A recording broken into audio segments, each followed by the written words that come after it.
Aranza Tirado trabajó en su obra un término muy estratégico. Esta categoría se llama guerra judicial. Las oligarquías internacionales tienen hoy en día cooptados a los jueces y este poder no garantiza justicia a los más necesitados. Desde 2006, los poderes fácticos han trazado múltiples estrategias golpistas y muchos perfiles de izquierda quedaron en medio de esta ráfaga de mentiras. Los Estados Unidos tienen muy claro que, cuando pierden el control de la democracia, entonces los mecanismos jurídicos son una ofensiva muy rentable en contra de los gobiernos denominados progresistas. La lucha de clases sigue en pie y la clase dominante no tiene pensado prestar el poder político a las clases populares. Andrés Manuel López Obrador fue el caso que inició la denominada guerra jurídica en 2006. Los poderes mediáticos lanzaron una serie de acusaciones muy fuertes, en donde primero el Poder Judicial quiso tumbar una candidatura mediante una argucia legal barata y segundo, un publicista español incentivó una narrativa antisocialista en contra de Obrador. Estados Unidos no quería el arribo de un gobierno como el que representaba el tabasqueño, y el fraude electoral se hizo presente sin que nadie pudiera hacer absolutamente nada. Bajo el contexto histórico de aquel momento, la Venezuela de Chávez esperaba con ansias el México de Obrador. Latinoamérica perdió una oportunidad inigualable y en este momento la región sigue pagando esos costos. Dilma Rousseff cayó políticamente hablando en su propio mandato, pues la corrupción apareció en pleno debate en aquella época. Una investigación lanzó como principal acusada a la presidenta del Brasil y también Lula apareció en las denuncias. Ambos fueron sentenciados sin pruebas contundentes, a una le quitaron su derecho de gobernar bajo el voto popular y al otro le retiraron sus derechos electorales para competir en una elección que el brasileño ganaría fácilmente en contra de Bolsonaro. Brasil fue secuestrado por la ultraderecha y el pueblo fue sacrificado por los intereses de los grandes oligarcas. Frente a la historia, Lula y Dilma salieron libres y la ley ni siquiera una disculpa les dio a estos políticos de izquierda. Rafael Correa ha estado en medio de la guerra jurídica, puesto que él recomendó a Lenín Moreno y este lo traicionó sin poder alguno. El exmandatario ecuatoriano no puede competir en el Ecuador porque sus derechos están liquidados totalmente por una acusación infantil. La derecha no puede ver el progresismo y los apátridas han instalado una serie de medidas en contra de la democracia plebeya. La guerra judicial transmutó hacia una guerra militar, puesto que uno, la derecha ecuatoriana, asesinó a un candidato suyo para avanzar en su lucha por controlar el poder, y dos, Estados Unidos intervino en contra de la democracia cuando este país simuló un ataque terrorista con el objetivo de avanzar en su política imperialista en esta región. Cristina Fernández de Kirchner estaba convocado a girar hacia la izquierda y la derecha argentina hizo un trabajo sucio en contra de la expresidenta.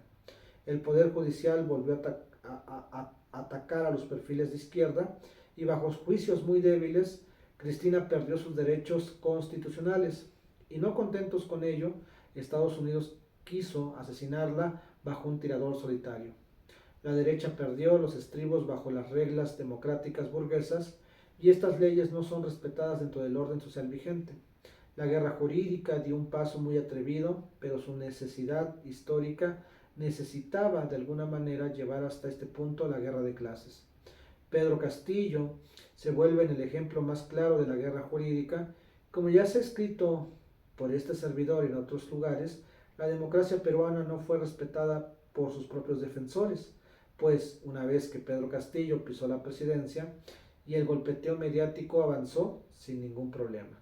Los poderes fácticos no dejaron gobernar a la izquierda y el racismo fue la palanca de golpeteo mediático. Que si no es de tez blanca, que si no habla bien el español, que si no tiene el porte de un presidente o que si no tiene las capacidades.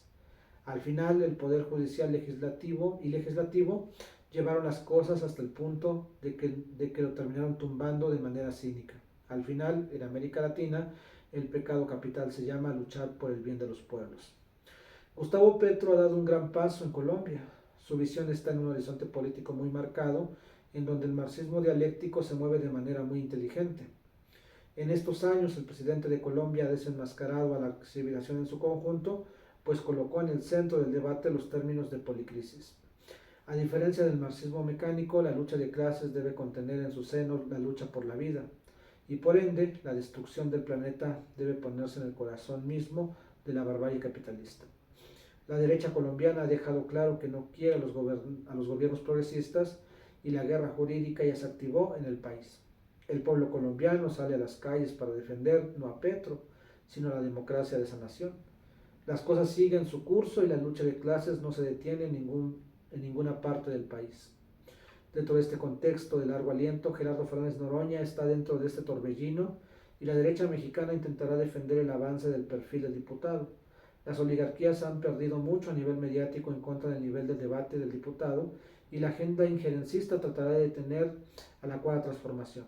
Tanto el perfil del diputado de Iztapalapa y el presidente no deben avanzar sobre la sociedad del país y por eso el poder mediático tratará de manchar sus luchas políticas.